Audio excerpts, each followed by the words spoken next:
ఇచ్చిండు కదా.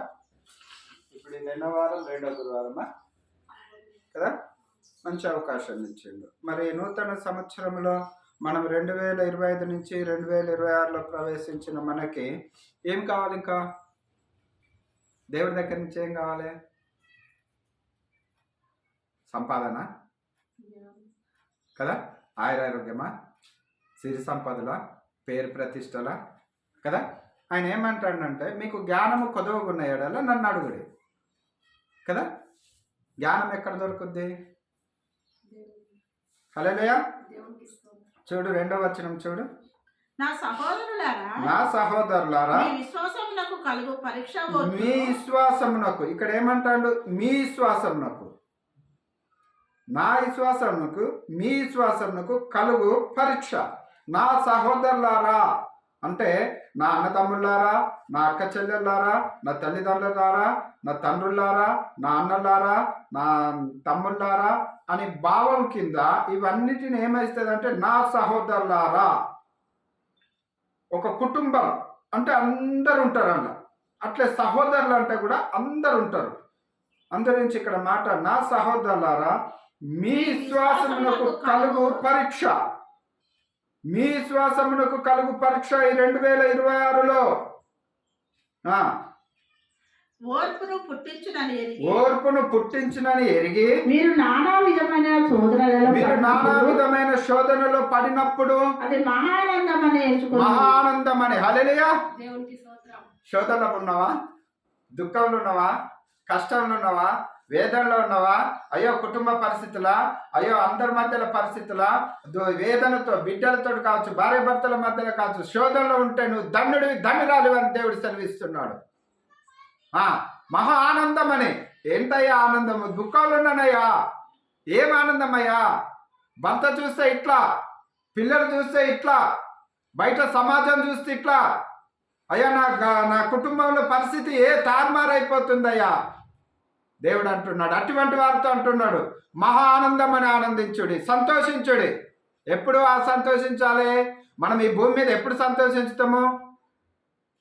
మనం ఆయమన్నది ఏదైనా వండుకున్నప్పుడు తినేటప్పుడు ఆనందిస్తాము, లేదా మనకు కావలసినవి కొనుక్కున్నప్పుడు ఆనందిస్తాము, లేదా మనకు కావలసిన సిరి సంపదలు కావచ్చు, ఐశ్వర్యం కావచ్చు, అది మన ఇంటికి వచ్చినప్పుడు ఆనందిస్తాము, లేదా ఏదైనా ఒక వస్తువు కొనుక్కున్నప్పుడు ఆనందిస్తాం. దేవుడు ఏమంటాడంటే శ్రమను బట్టి దుఃఖమును బట్టి ఆనందించండి.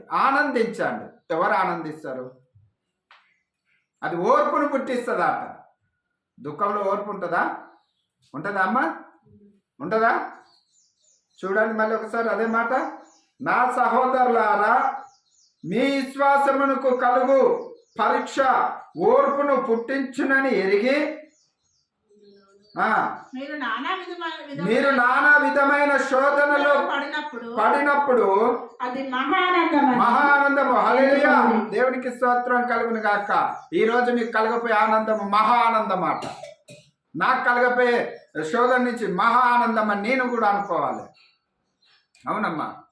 కుటుంబాలలో పరిస్థితులు చూసి మనము చాలా కలవరపడుతున్నాం, వేదన పడుతున్నాం. సేవకులు కూడా ఈరోజు పరిచర్య చేయాలని అంటే నానా భయంకరమైన ఘోరమైన పరిస్థితులలో సేవకుడు కూడా జరుగుతుంది.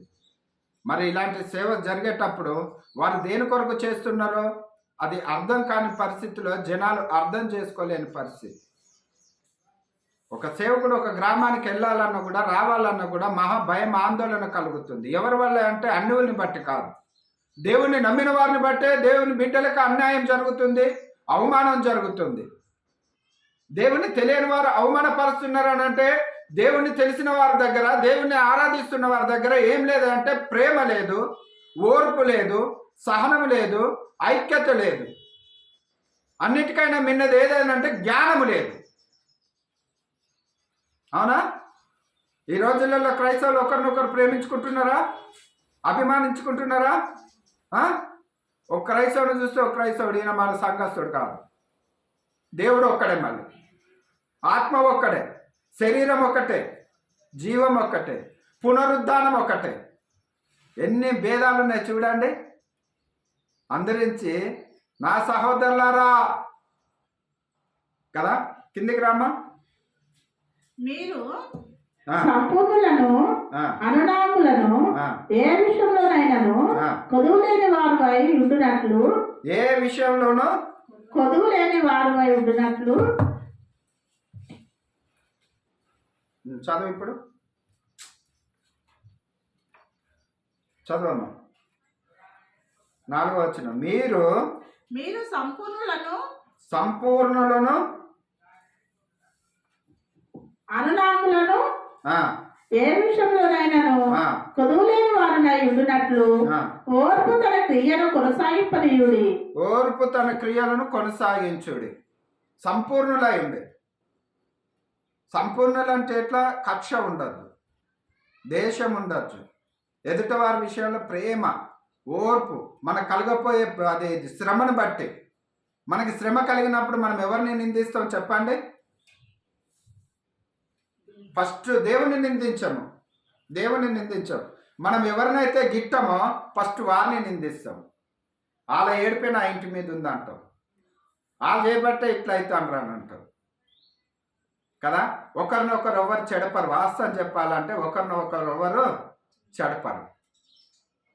నీ జ్ఞానము సరైనదైతే, అది దేవుని జ్ఞానం అయితే, నువ్వు దేవుని యొక్క నిలబడ్డప్పుడు అది జ్ఞానము ఈ లోకానికి వెలుగై ఉన్నది. ఆ వెలుగులో చీకటి ఎక్కడుంది? లేదు కదా. నువ్వే చీకట్లోకి వెళ్తున్నావు. వెలుగులో ఉండవలసిన వాడివి చీకట్లోకి వెళ్తున్నావు. ఇది ఈ లోకానుసారమైన స్నేహము. మరి ఈ లోకంలో కూడా ప్రత్యేకమైనది ఉంది. ఏంటిది? అది మరుగు చేయబడుతుందట. మన అందరి ఎదుట కూడా మరుగు చేయబడుతుంది. దాన్ని తీవాడు ఎవడు? క్రైస్తవుడే. చీకట్లో వెలుతురుందయ్యా అని చూపించవలసిన వాడు క్రైస్తవుడే. బాధలో కూడా ప్రేమ ఉందయ్యా, సహనం ఉందయ్యా, శ్రమలో కూడా దుఃఖం ఉన్న కాడ కూడా నవ్వు ఉందయ్యా, ఆనందం ఉందయ్యా, ఆనందించగలిగిన కృప కూడా ఉందయ్యా అని చూపించవలసింది క్రైస్తవుడే. నేను చాలా చోట్ల వస్తుంటా కదమ్మా. ఎంతో విశ్వాసులు, ఎంతోమంది ప్రార్థన పరులు దుఃఖముఖులై ఉంటాను. వారి ప్రార్థన ఎక్కడ పోతుందో నాకు తెలియట్లేదు. ప్రార్థన చేసినప్పుడు వాళ్ళలో ఏం కలగాలి? విశ్వాసం కలగాలి కదా. మరి ఆ విశ్వాసం ఏది? ప్రార్థన చేసినంత కొద్దిసేపులే, మోకరించి చేసినంతసేపే, లేచినాక వాళ్ళలో ఏమున్నదంటే దుఃఖం ఉంది. నువ్వు చేసిన ప్రార్థన నీకు ప్రతిఫలం ఇస్తుంది అన్నది విశ్వాసం ఉందా లేదా? మరి నీకు ఓర్పు ఉండాలా లేదా కదా. కింద చూడు 5వ వచనం. మీలో ఎవరికైనాను జ్ఞానము పొదువుగా ఉన్న ఎడల అతని దేవుని అడగవలెను. అతడు దేవుణ్ణి అడగవలెను. అప్పుడు అది అతనికి అనుగ్రహింపబడును. హల్లెలూయా. ఎప్పుడు నీకు జ్ఞానము కొదుగున్నప్పుడు అప్పుడు దేవుణ్ణి అడగాలంట. మనం ఎవరిని అడుగుతాము? మనుషుల్ని కాదు. మనం గర్విష్ఠులమవుతాం. నాకున్నది, నాకు ప్రార్థన శక్తి ఉంది, నేను ప్రార్థన పర్వాలని, నేను వాక్య పరిచర్య చేస్తా. ఒక్కొక్కరిలో ఒక్కొక్క గర్వము. నాకు ఆ అయ్యగారు తెలుసు, నాకు ఈ అయ్యగారు తెలుసు, ఇది మా మందిరము, ఇది మా సంఘము. గర్వము, జ్ఞానము లేని గర్వము. ఈ ఊరు మాది, ఈ పల్లె మాది, మేము ఇంతమంది ఉన్నాము. జ్ఞానం ఉందా? పరిశుద్ధాత్మ కృప ఉందా? పరిశుద్ధాత్మ ఆధారం ఉందా? బాధలో నువ్వు నవ్వేంత కృప ఉందా? ఎదుట వారిని ప్రేమించేంత ఉందా? ఎదుట వారిని ఆహ్వానించుకునేంత కృప నీకాడుందా? పరిశుద్ధాత్మ తండ్రి ఈ లోకములో ఆయన సృష్టికర్త అయి ఉన్నాడు. ప్రతి గ్రామానికి, ప్రతి పల్లెకి, ప్రతి దేశానికి, ప్రతి రాష్ట్రానికి, సమస్యము అడవిలలో కానీ, కొండలలో కానీ, లోయలలో కానీ, సముద్రంలో కానీ ఎక్కడ కూడా ఆయన కృప ఉంది. ఆయన కృప లేని చోటు అంటూ ఈ భూమి మీద లేదు. మరి చోటు లేనప్పుడు, ఈ భూమి మీద ఆయన లేని చోటు లేనప్పుడు, మరి లేని చోటు ఒక్కడ ఉన్నది. ఎక్కడ అంటే మానవుని హృదయంలోనే చోటు లేదు. లేదు కాబట్టి మనం ఇంకా చీకట్లో నడుస్తున్నాం కదా. ఎవరన్నా ఉంటారా అమ్మా? ఎవరన్నా ఉంటారు అట్లా? మీకు జ్ఞానము కొదువైన ఎడల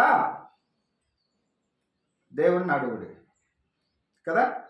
6వ వచనం చదవమ్మా. అయితే అతడు అయితే అతడు ఏమాత్రము సందేహింపక ఆ, విశ్వాసంతో అడగవలెను. అతడు ఏ మాత్రం కూడా సందేహించద్దట. ఏ విషయంలో? దేవుడి దగ్గర అడిగేటప్పుడు, లేదా ఎదుటి వారు చెప్పినప్పుడు దాన్ని తీసుకోవాలి. అయ్యా, నీ మాట తీరు బాగలేదు, నీ పరిచర్య బాగలేదు, నీ ప్రార్థన విధానం బాగలేదు అనేసి చెప్పినప్పుడు అప్పుడు ఏం చేయాలని అంటే సరి చేసుకొని దేవుని దగ్గర అడగాలి. మనకి డైరెక్ట్ దేవుడి దిగచ్చి చెప్పడు, మన వ్యక్తిత్వాన్ని దేవుడి దిగచ్చి చెప్పడు. మన ప్రార్థన విషయం కూడా మనం ఏదైనా సహాయం అడిగినప్పుడు కూడా దేవుడు దిగచ్చియాడు, ఎవరి దారో చేస్తాడు, ఎవరి దారో మాట్లాడిస్తాడు. ఆ మాట్లాడించిన మాటలల్లో మనము దేవా ఈ రూపంలో నువ్వు నా యొద్దకు వచ్చినవా, మనం అప్పుడు స్వీకరించాలి దాన్ని. ప్రియమైన దేవుని బిడ్డలారా, సమాజంలో నివసిస్తున్న మనము దేవుని బిడ్డలు ఉండేటప్పుడు ఎట్లుండాలట అంటే దేవుణ్ణి పోలి ఉండాలట. గర్వం అనేది మనిషిలో ఉండకూడదు, గర్వం అనేది ఉండకూడదు. మరి ఇక్కడ ఒక మాట చూద్దాము. మీలో ఎవరికైనాను జ్ఞానము కొదువు ఉన్న ఎడల అతడు దేవుణ్ణి అడగవలెను, అది అతనికి అనుగ్రహింపబడును. ఆయన ఎవరిని గద్దింపక అందరికి ఇచ్చును కదా. ఎవరిని గద్దించాడు? ఏమిస్తానంటాడు? జ్ఞానం ఇస్తా. జ్ఞానం ఉన్న కాడ ఏముంటుంది? ఐశ్వర్యం ఉంటుంది. జ్ఞానం ఉన్న కాడ ఏముంటుంది? సంపద ఉంటుంది. జ్ఞానం ఉన్న కాడ ఏముంటుంది అంటే ఆయురారోగ్యాలు ఉంటుంది. జ్ఞానం ఉన్న కాడ ఏముంటుంది అంటే పేరు ప్రతిష్టలు ఉంటాయి. జ్ఞానము కలిగి నడుచుకున్న వారు ఎవరు అనంటే సొలొమోను అడిగాడు, దేవుణ్ణి అడిగాడు. దేవుణ్ణి అడిగితే దేవుడు ఏమన్నాడంటే, దేవా నాకు జ్ఞానం ఇవ్వు, జ్ఞానం ఇవ్వు. దేవుడు అనుకున్నాడు ఏమన్నా రాజ్యాలు అడుగుతాడేమో, ఇంకేమన్నా అడుగుతాడేమో అనుకుంటా. లేదు దేవా నాకు జ్ఞానం ఇవ్వు. జ్ఞానము పొందినవాడు కూడా ఒకసారి పడిపోవలసి వచ్చింది.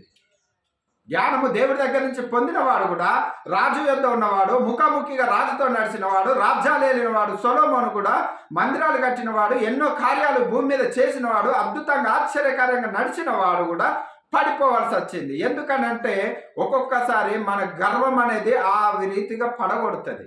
నేను చేస్తున్న ప్రతి పని కూడా గర్వం అని ఫీల్ అయినప్పుడు, అనుకున్నప్పుడు మనలో అది తెలియని స్థితిలో మనల్ని ప్రవేశించి మనల్ని పడగొట్టేస్తుంది. ప్రియమైన దేవుని బిడ్డలారా, అది పరిచర్య విషయం కావచ్చు, ప్రార్థన విషయం కావచ్చు, పాటల ద్వారా కావచ్చు, కుటుంబాలలో కావచ్చు, సమాజాలలో కావచ్చు, అన్నదమ్ముల మధ్యలో కావచ్చు, అది ఇంకెక్కడైనా కూడా కావచ్చు. గర్వం అనేది లేకుండా ఎంత తగ్గించుకుంటామో అంత హెచ్చింపబడతామో అది దేవునికి మహిమకరంగా ఉంటుంది, భూమి మీద మనకు ఆశీర్వాదకరంగా ఉంటుంది. మరి 2026లో మనం ఒక తీర్మానం చేసుకోవాలి. ఏ రీతిగా అంటే ఒడంబడిక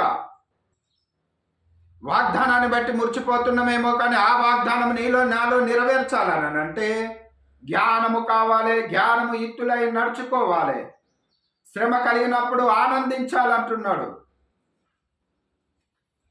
శ్రమ కలగానే దుఃఖపడతాం, వేదన పడతాం, బాధపడతాం, ఎన్నో నానా రకాలుగా ఉన్నది. ప్రియమైన దేవుని బిడ్డలారా, ఇక్కడ ఒక మాట చూడండి.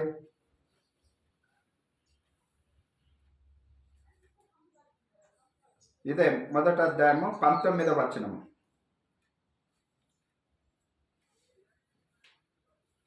నా ప్రియ సహోదరులారా, మీ సంగతి ఎరుగుదురు గనుక ప్రతి మనుషుడు వినుటకు వేగిరపడు వాడును, మాట్లాడుటకు నిదానించు వాడును, కోపించుటకు నిదానించు వాడునై ఉండవలను. ఎందుకనగా నరుని కోపము దేవుని నీతిని నెరవేర్చదు. హల్లెలూయా, దేవునికి స్తోత్రం. హల్లెలూయా కదా. ఎంత ఓపిక కాలాట మాట్లాడేటప్పుడు, వినేటప్పుడు ఎన్నో రకాలుగా. తక్కువ మాట్లాడాలి. కొన్ని సందర్భాలలో క్రైస్తవుడు తక్కువ మాట్లాడతాడా, ఎక్కువ మాట్లాడతాడా? ఎక్కువ మాట్లాడతాడు కదా. కొంతమంది విశ్వాసులను చూడరా, అక్కడక్కడ ప్రార్థన పరులను చూడు. ఒక అయ్యగారు కలిసిండు అనుకో, అయ్యగారు ఎప్పుడు తెలియని అయ్యగారు కలిసినా, ఎప్పుడు తెలిసిన అయ్యగారు కలిసినా వీళ్ళు లొడలోడా మాట్లాడుతూనే ఉంటారు. అయ్యగారిని ఒక ముచ్చట కూడా మాట్లాడనియరు. అయ్యగారు నేను ఉపవాస ప్రార్థనలలో ఉంటాను అయ్యగారు, ఈ 40 రోజులు తీర్మానం చేసుకున్నా, నేను ఆలకీలకు దాన ధర్మాలు చేసిన, ఎన్నో రకాల మాటలతో వాళ్ళు మాట్లాడుతూ ఉంటారు. నా దేవుడు అడిగిందల్ని ఇచ్చిండయ్యా. ఒక అయ్యగారి దగ్గర పోయి నిలబడ్డప్పుడు అయ్యగారి నోటి నుంచి ఏమొస్తుందో మనకి ఏం దొరుకుతుందని ఆశించాలి, చూడాలి. ఇది కావాలి కదా, అది లేదు. అదేంటిది? గర్వం కదా, నీ డప్పు నువ్వు కొట్టుకున్నట్టు కదా కదా. అట్లే ఈ సేవ పరిచర్యలో కూడా మేము కూడా నా డప్పు నేను కొట్టుకోకూడదు. నా డప్పు ఎవరు కొట్టాలి? దేవుడు నా ద్వారా చేసిన పని ఎవరు కొట్టాలి? ఆ డప్పు విశ్వాసులైన వారు, పొందిన వారు, వారు సాక్ష్యం రూపంగా వారు కొట్టాలి కదా. అది నిజమైన సాక్ష్యము కదా. అందరించి ఇక్కడ చూడు, మళ్ళీ అదే మాట చదవమ్మా. నా ప్రియ సహోదరులారా, మీరు ఈ సంగతి ఎరుగుదురు. ప్రతి మనుషుడు ఇనుటకు వేగిల పడువాడును, మాట్లాడుటకు నిదానించువాడై, కోపించుటకు నిదానించువాడై ఉండవలెను. ఎందుకనగా నరుని కోపము దేవుని నీతిని నెరవేర్చదు. హల్లెలూయా, దేవునికి స్తోత్రం.